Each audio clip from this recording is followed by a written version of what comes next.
Ok, bien. Estábamos viendo en este mes y el mes pasado sobre la iglesia más educada. Siempre venimos diciendo esto y venimos recordando lo mismo. La semana pasada tuvieron la gran oportunidad y el grandioso privilegio de escuchar a Jorge Enns. ¿Es correcto?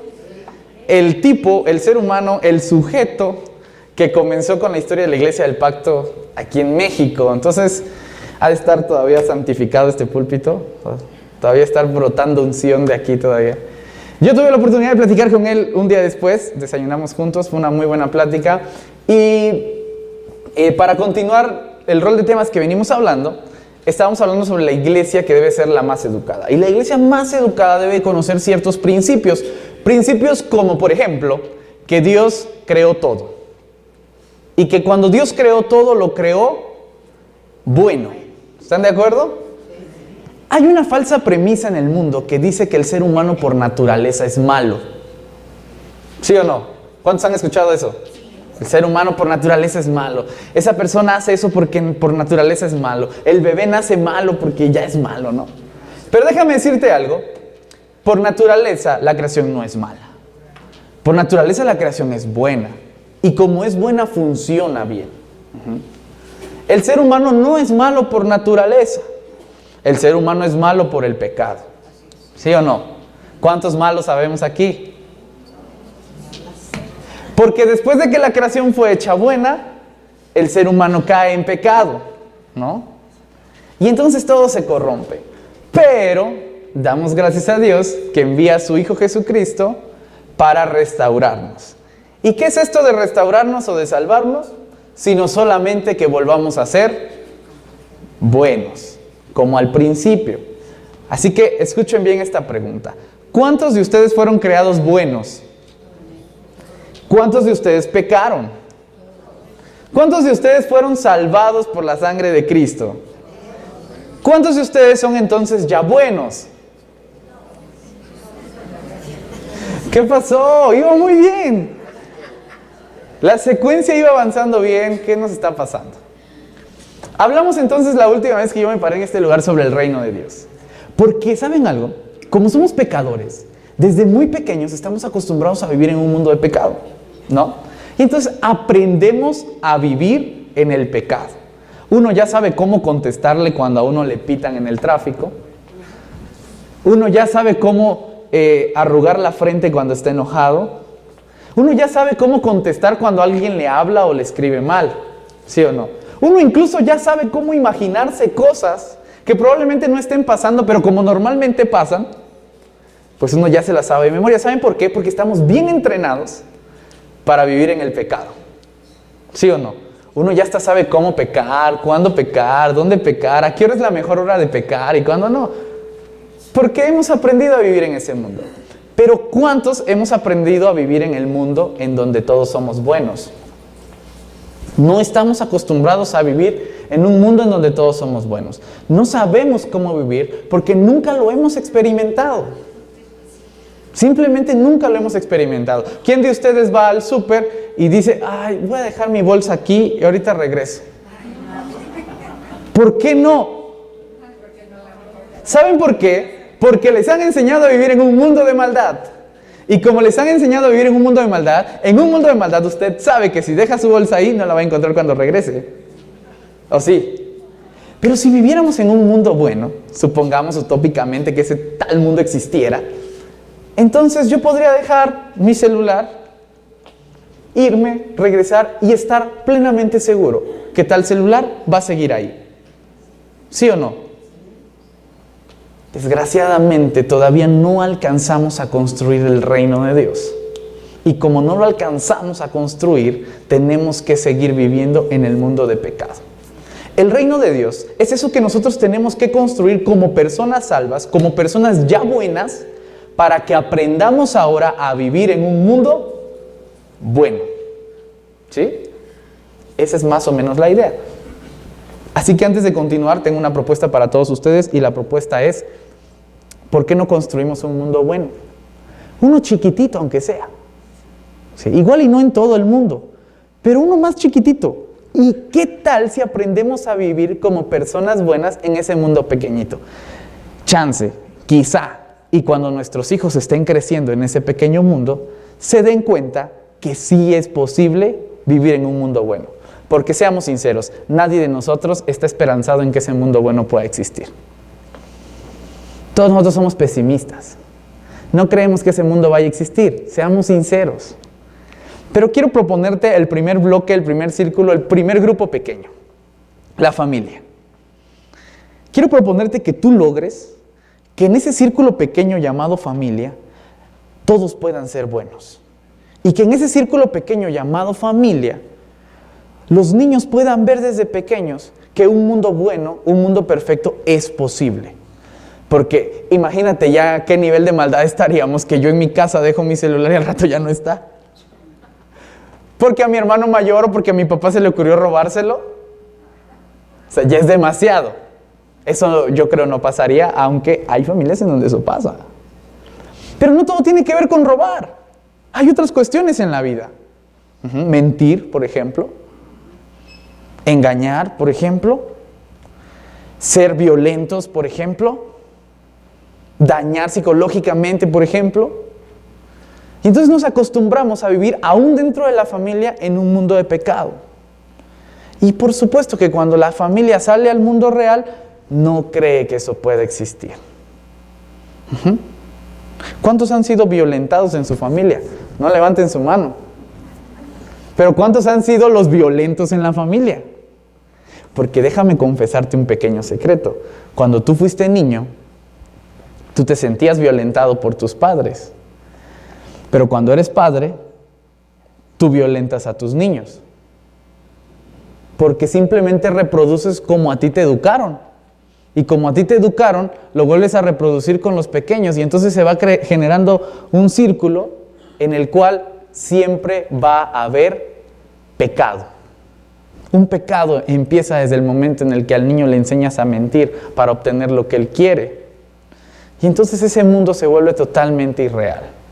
¿Sí? ¿Estamos de acuerdo? Entonces, conclusión, estamos mal. Estamos en un mundo realmente malvado, pero yo quiero hoy proponerles nuevamente que podamos construir un mundo adecuado. Que en las relaciones interpersonales que tengamos con la gente más cercana a nosotros puedan ser relaciones verdaderas, relaciones de confianza, relaciones en las que uno tiene que ceder y atreverse a confiar.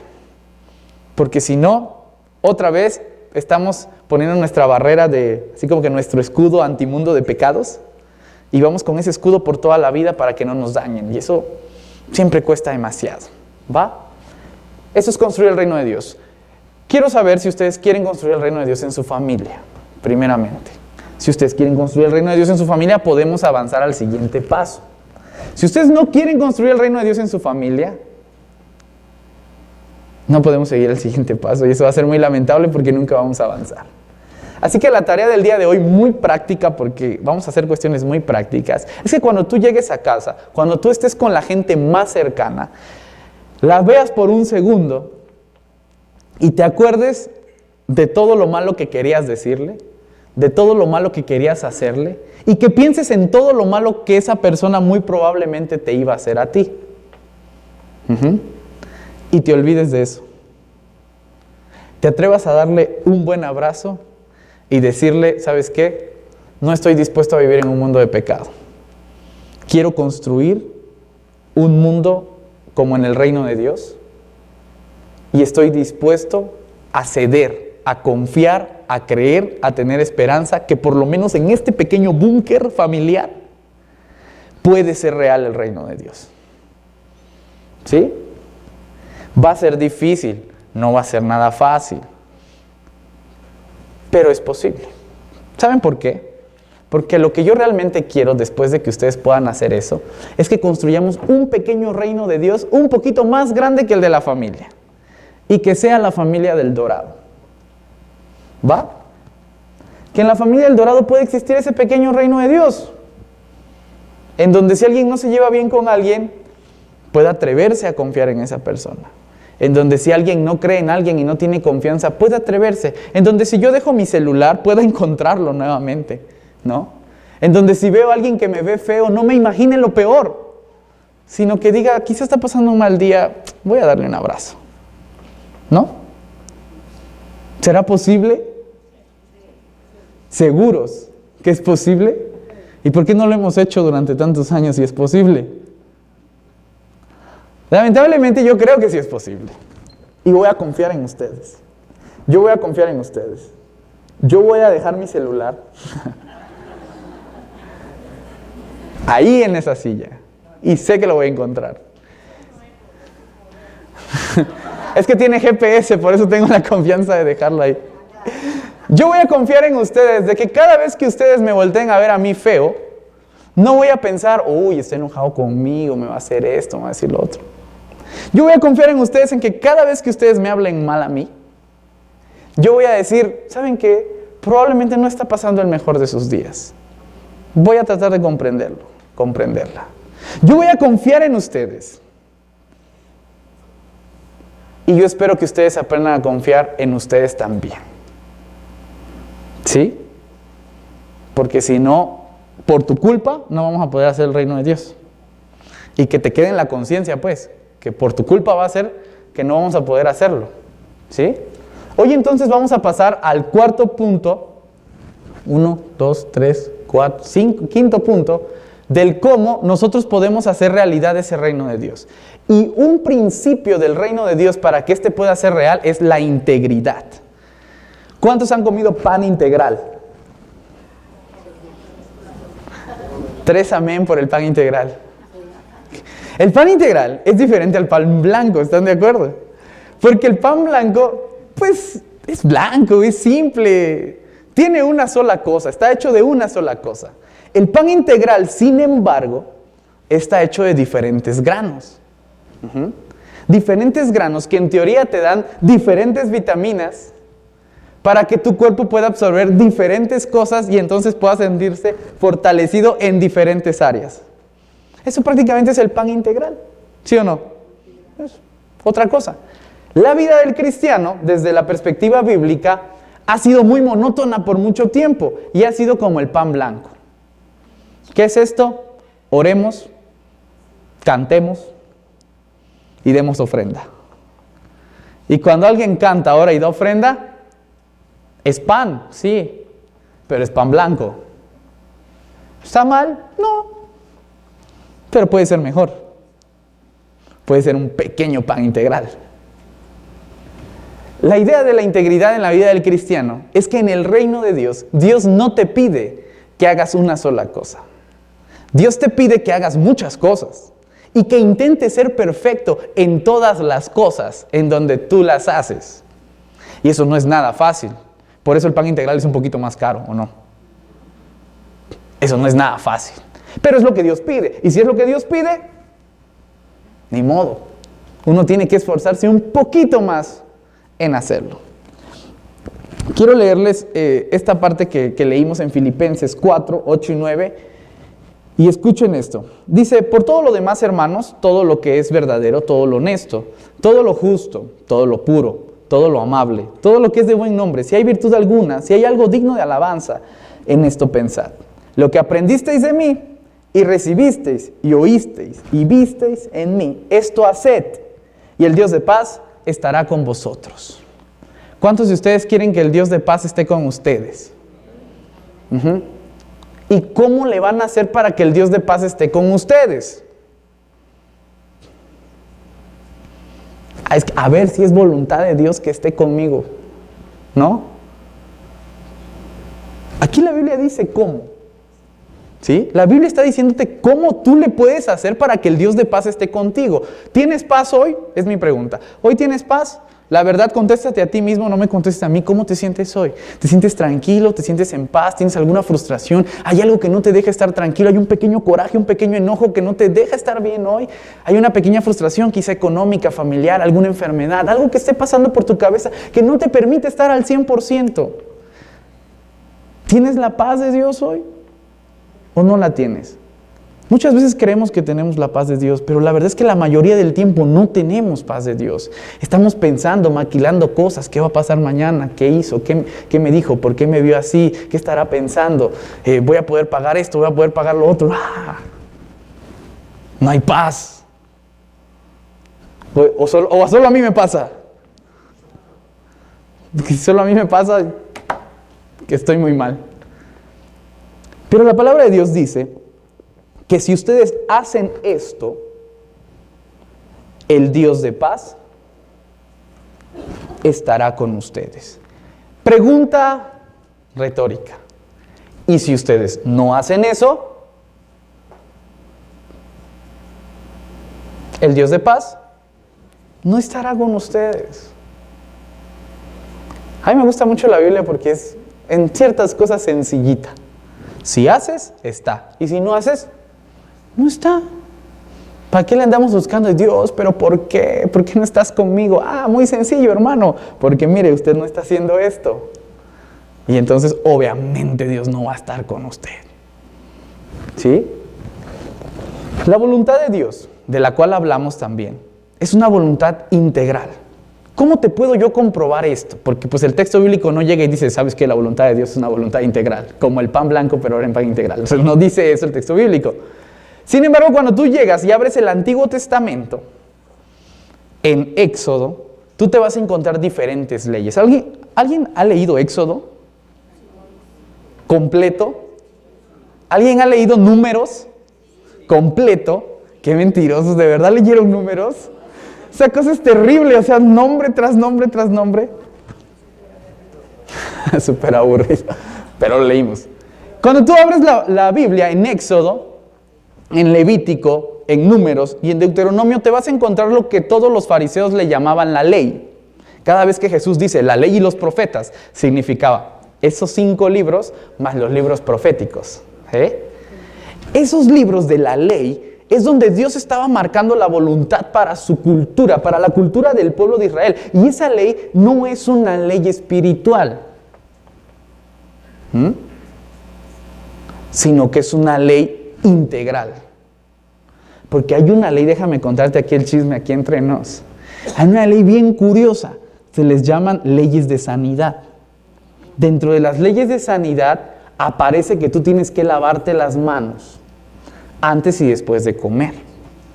Dentro de las leyes de sanidad aparecen, por ejemplo, que el hombre no puede tener relaciones sexuales con la mujer cuando la mujer está en su periodo. Dentro de las leyes sanitarias aparece, por ejemplo, que cada vez que un ser humano va a hacer del baño, tiene que echarle tierrita encima. Es como decir hoy en día tiene que bajarle la palanca, ¿no? Entonces tú dices, ¿de verdad esas cosas están en la Biblia? Sí. ¿Sabes por qué? Porque la Biblia tiene una voluntad de Dios, refleja la voluntad de Dios y la voluntad de Dios es integral. Tiene que ver con todas las áreas de la vida. No solamente eso, déjame decirte que hay una de las leyes en el texto bíblico que dice que si tú vas a cultivar la tierra, la cultives por 6 años. Pero el 7º año, déjala descansar. ¿Por qué? ¿Qué de espiritual tiene que ver eso? Porque la tierra, una vez gastadas sus vitaminas por 6 años, necesita recuperar todos los nutrientes para que vuelva a dar frutos. Y no necesitaríamos tanto insecticida y tanta onda. Vitaminas y todo lo que le ponen. Pero como hemos gastado la tierra, pues ahora lo necesitamos. ¿Sabes por qué? Porque la voluntad de Dios es integral. Pero no solamente eso, tú vas al texto bíblico y dice que si tú te vendes como esclavo de una persona, pasado cierto tiempo, tienes que liberarla. Es más, cada 50 años se celebraba el jubileo.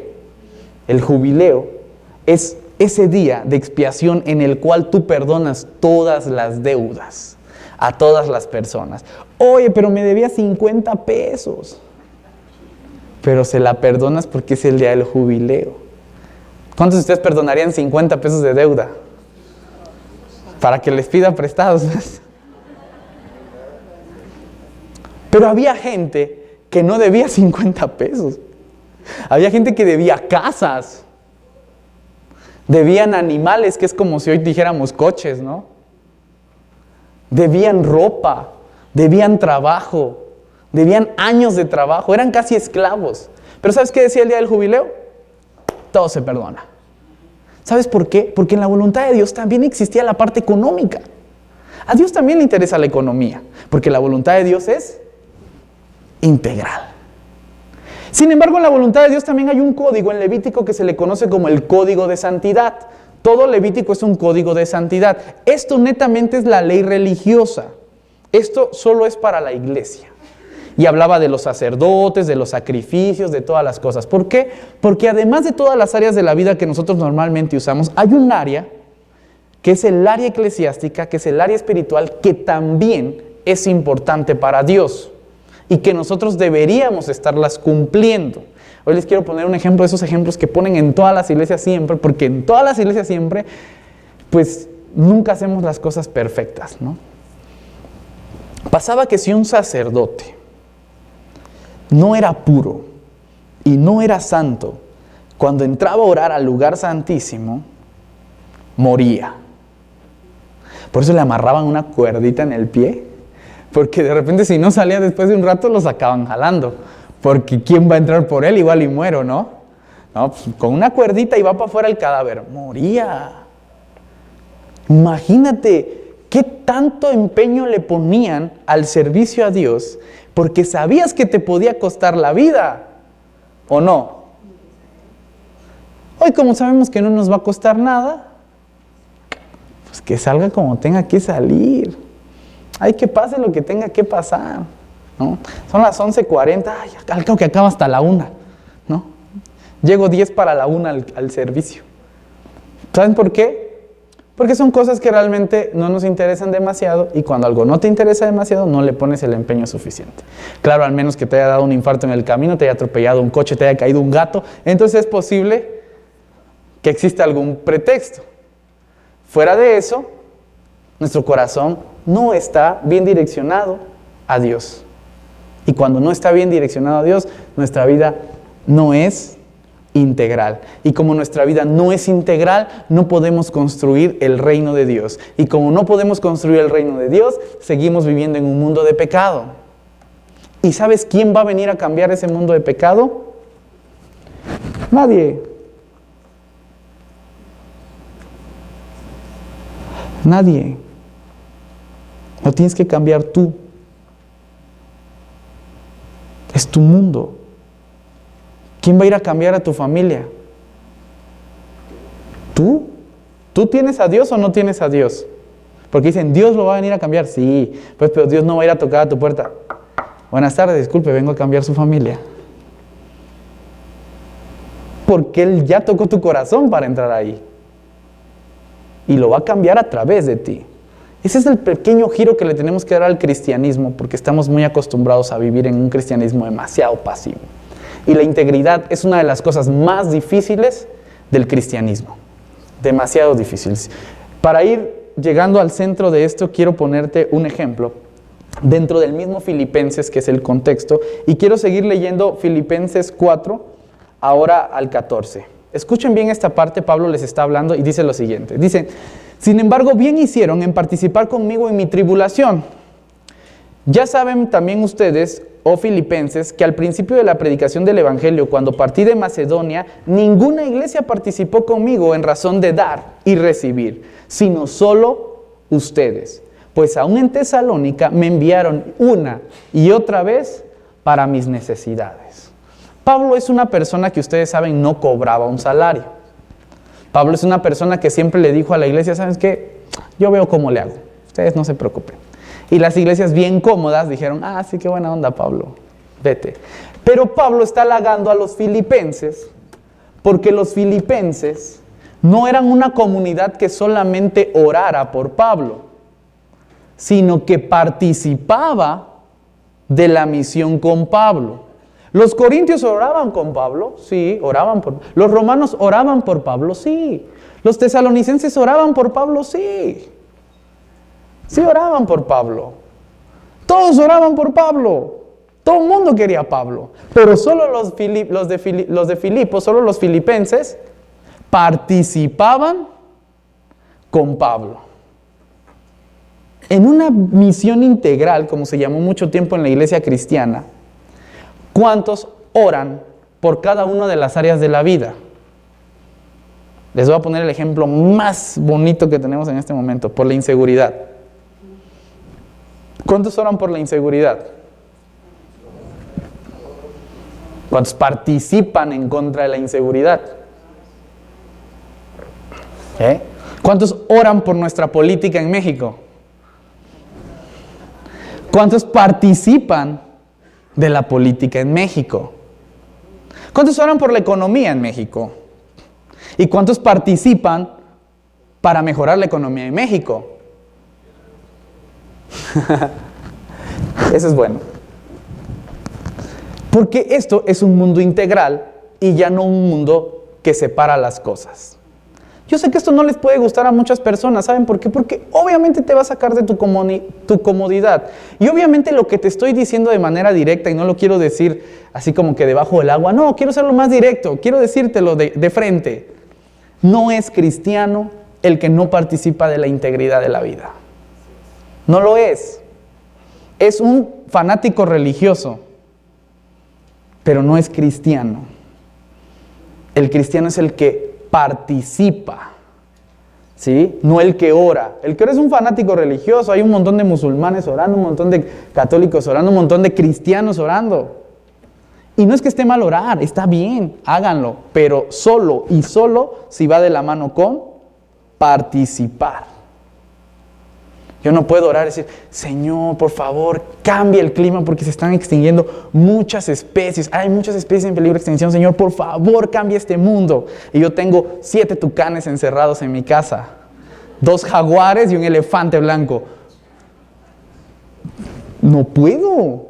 Es totalmente incoherente. Pero tampoco puedo decir, Señor, por favor, tráenos paz aquí a nuestra tierra porque está llena de violencia. Y yo salgo y empiezo a ser violento con todos mis hermanos, ¿no? Y lo empiezo a ver a café, o los empiezo aquí como, ¿tú qué? ¿Qué es acá? ¿Qué no sé qué? ¿Pecador? ¿Qué no sé cosa? Eso también es totalmente incoherente. Por eso el cristianismo tiene que participar. Y el que no participa no es parte del reino de Dios. Es cualquier otra cosa, pero no es parte del reino de Dios. ¿Sale? ¿Estamos de acuerdo? Si no, ni modo, pues es que así dice la palabra. No es democracia. Tienes que participar en ese cambio. Si no, no eres parte de ese reino de Dios. Y yo quiero que seamos parte de ese reino de Dios. Quiero ir casi terminando contándote una parábola, porque Jesús cada vez que quería enseñar algo, contaba una parábola. ¿A qué les compararé el reino de Dios? Se los compararé a un señor que teniendo que ir de viaje, tomó a 3 de sus siervos. A uno le dejó 5 talentos. Pero ya no voy a decir talentos porque uno cuando dice talentos se imagina cualquier cosa. Así que hoy vamos a hablar en pesos mexicanos. ¿Vale? Le dejó 5,000 pesos mexicanos. Tú sabes que con 5,000 pesos mexicanos te puedes comprar ¿qué? ¿Cómo nada? Yo me puedo comprar un Xbox con 5,000 pesos mexicanos. Puedes comprar muchas cosas. 5,000 pesos es una buena cantidad, la verdad. A otro le dio 3,000 pesos. Que con esto de la devaluación, pues ya uno no puede ir a darse un viajecito porque se va a Estados Unidos, le cobran en dólares. Para la coca nomás le alcanzó. 3,000 pesos, una buena cantidad, ¿no? Aproximadamente un poquito menos que el salario mínimo en México. Al mes. Como según las reglas. Pero a uno le dio 1,000 pesos. Nada más le dio 1,000 pesos. ¿Qué haces con 1,000 pesos? Va a decir que nada. Sí. ¿Quién no quisiera 1,000 pesos ahorita? Pues que uno dice, un talento, ay, un talento, una monedita le ha de haber dado Jesús. No. Sí le dio su buena lana. 1,000 pesos. Entonces tienes 5, 3, 1,000. ¿Estamos de acuerdo? En teoría, es algo de dinero. Estoy minimizando el dinero real del talento, porque el talento es una moneda que realmente valía mucho. Que hubiera sido mejor si hubiera hecho la comparación con 50,000, 30,000 y 10,000. Pero nos íbamos a llenar de ceros y mejor como la hicimos ya aquí en México, le quitamos algunos. Entonces tenemos 5, 3 y 1. De repente el Señor se va y les dice, miren, les encargo este dinero. Una persona tiene perspectivas cuando escucha algo. ¿Sí o no? Tiene perspectivas siempre.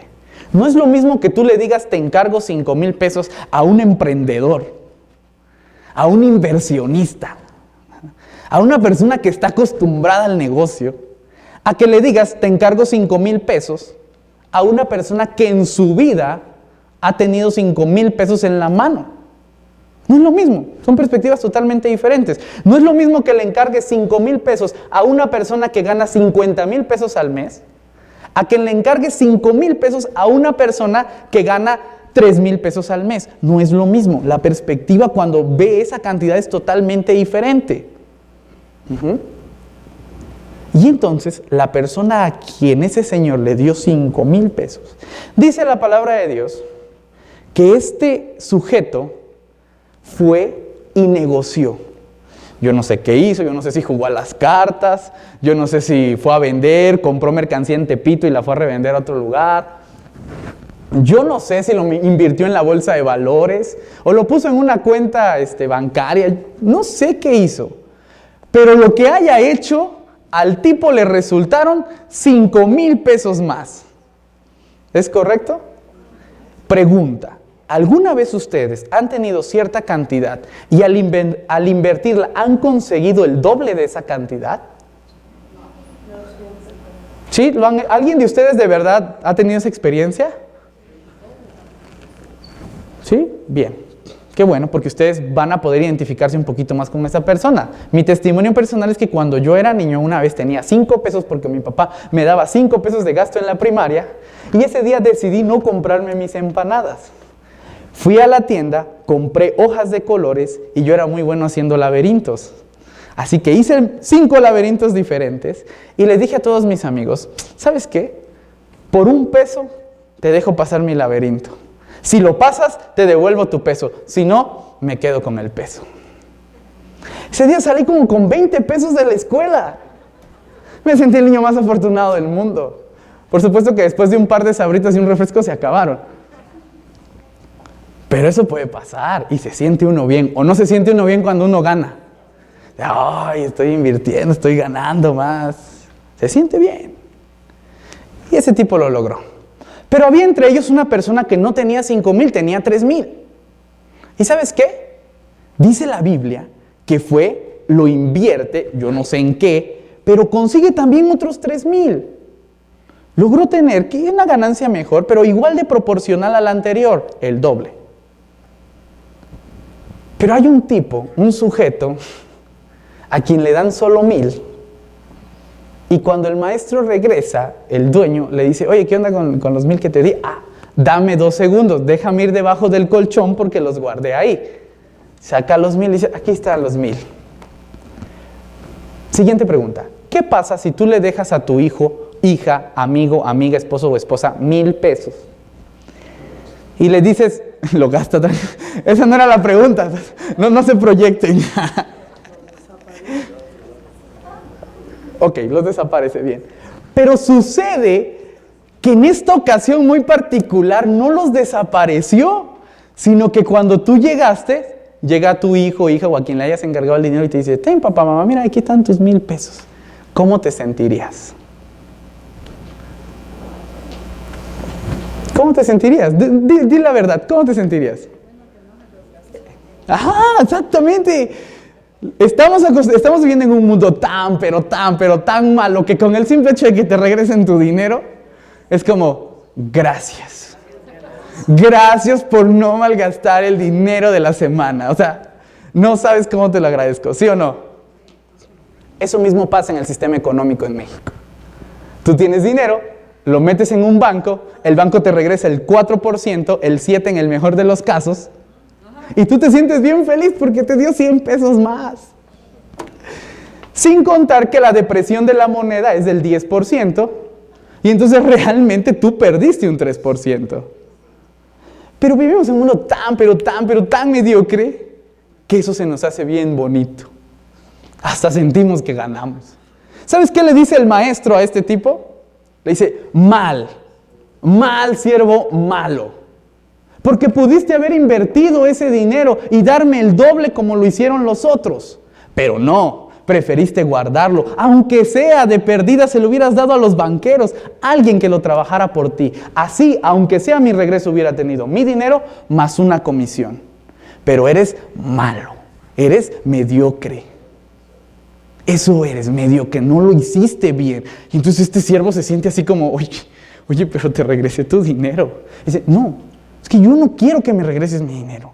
Quiero que inviertas el dinero. Le quita los 1,000 y se los da al que tenía 5. Y entonces el texto termina diciendo, porque al que no tiene, aún lo que tiene, le será quitado. Y al que tiene, se le dará más.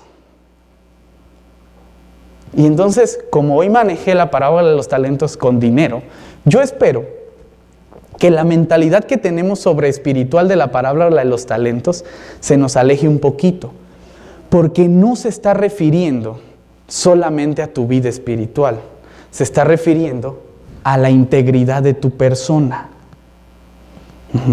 Dios te ha dado toda una integridad como ser humano, y como ser humano estás moralmente obligado a regresarle al reino de Dios el doble de lo que te ha dado. En cualquier área de la vida. Es que Dios me dio 2 minutos de oración, yo le voy a dar 4 minutos de oración. Está bien. Pero Dios también te dio su vida para que tú pudieras vivirla. Tú no le vas a dar tu vida a Él. Dios te está dando paz. Tú no le vas a dar paz a tu esposo, a tu esposa, a tus hijos. Dios te está dando comida, Dios te está dando alimento. Tú no le vas a dar alimento y comida a quien lo necesita. Esa es la parte de la integridad de la vida que muchas veces no aprendemos a ver. Dios te perdonó, ¿sí o no? ¿A cuántos de ustedes los perdonó Dios? Moralmente ustedes están obligados a perdonar. Pero no siento que deba perdonarlo. Perdona, porque el que no perdona se le quitará. Pero al que perdona, se le dará más. ¿Cuánto no te ha dado Dios? Tiempo. ¿No te ha dado tiempo? ¿No te ha dado vida? ¿Y tú no le puedes regresar un poco de tiempo a Dios? Porque el que no se le da, se le quitará. Pero al que se le da, al que da, se le dará más. ¿Sabes por qué? Porque en el reino de Dios, en la integridad de las cosas, uno tiene que participar. Uno tiene que estar activo, uno tiene que estar haciendo, no diciendo. Y solo en este proceso usted puede participar del reino de Dios. ¿Sí? Pregunta final, ¿cuántos de ustedes quieren participar del reino de Dios? En todas las áreas de la vida. Ya nada más uno levantó la mano. Qué triste. Qué triste, qué pena. Qué mal nos vimos como el dorado ahí. Pero como les dije en un principio, voy a seguir confiando en ustedes. ¿Sale? Porque yo sigo viendo mi celular, ahí sigue, entonces sigo confiando en ustedes.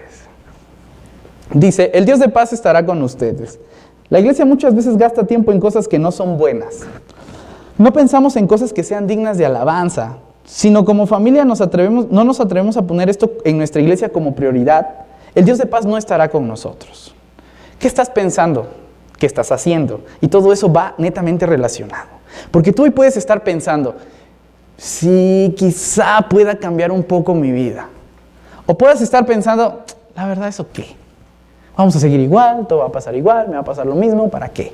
Me van a volver a hablar feo, me van a volver a correr del trabajo, me van a volver a hacer esto, lo otro, X, Y, Z. ¿No? Tienes 2 opciones, siempre tienes 2 opciones. Cuando te mandan un WhatsApp y te dicen, ok, entonces tú tienes muchas opciones para pensar en ese ok, porque ese ok puede significar, ok, sí estoy de acuerdo contigo. O puede ser un, ok, haz lo que quieras. ¿Sí o no? Cuando uno está predicando aquí, tú puedes decir, mira el pastor, qué bonito, nos está animando a seguir adelante. O puedes pensar, mira, otra vez nos está regañando, nos está diciendo que estamos mal, nos está diciendo que estamos...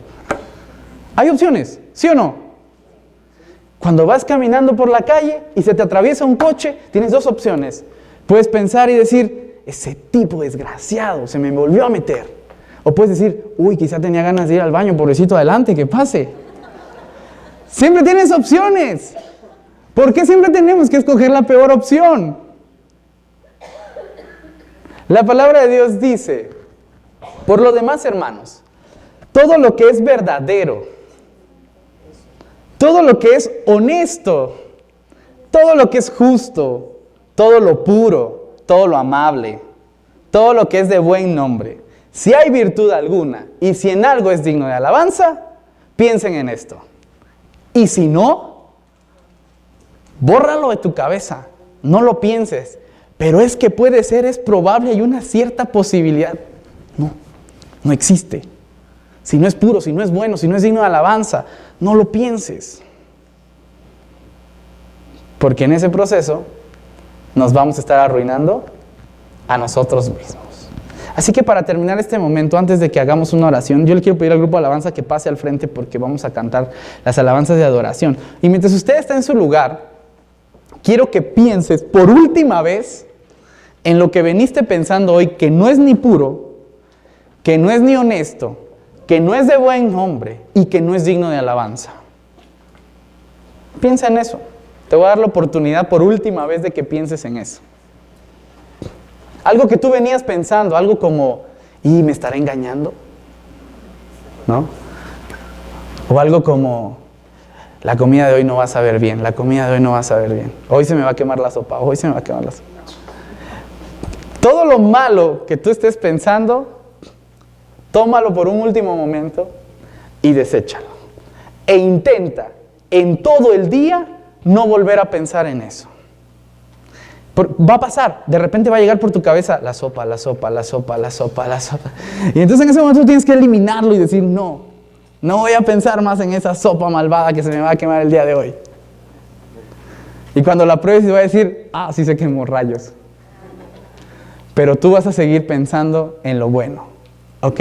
En lo honesto, en lo que es puro, en lo que es digno de alabanza. Y te vas a dar cuenta cómo el Dios de paz va a empezar a estar contigo, cómo tu vida va a empezar a cambiar porque has decidido darle a Dios la posibilidad, ¿ok? Vamos a inclinar nuestros rostros y mientras oramos le pedimos a Dios que nos cambie. Papá, gracias por este día, gracias por la oportunidad de poder otra vez más escudriñar en tu palabra. Y gracias, papá, porque nos estás permitiendo ir conociendo las reglas en tu reino y aprender a vivir como no nos han enseñado a vivir. Señor, creo que en El Dorado se pueden hacer las cosas y creo que El Dorado puede cambiar porque creo que nosotros como personas podemos hacerlo. Así que, papá, si te he fallado en algo, si no he pensado en algo puro, si no he pensado en algo digno, si no he pensado en algo que sea digno de alabanza, Señor, perdóname. Creo que estoy dispuesto a volver a empezar. En el nombre de Jesús, amén.